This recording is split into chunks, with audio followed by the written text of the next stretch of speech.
Full force ang mga anak ni Ramon Christopher sa 83rd birthday ni Eddie Gutierrez noong Saturday sa La Cabrera sa EDSA Shangri-La Hotel. Kasama nga ni Monching ang mga anak niyang sina Janine, Jessica, Diego at Maxine.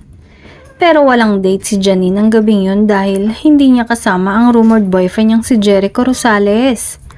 Siyempre, madami na namang intrigera ang nagtatanong kung bakit hindi kasama si Echo sa birthday ng lolo ni Janine. Ang alam ng marami ay welcome na welcome naman si Echo kahit kay Ana Balarama na nagsabing bagay ang dalawa.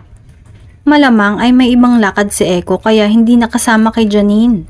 At balitang medyo busy ngayon ang aktor dahil sa paghahanda ng kanyang nalalapit na project at mga business.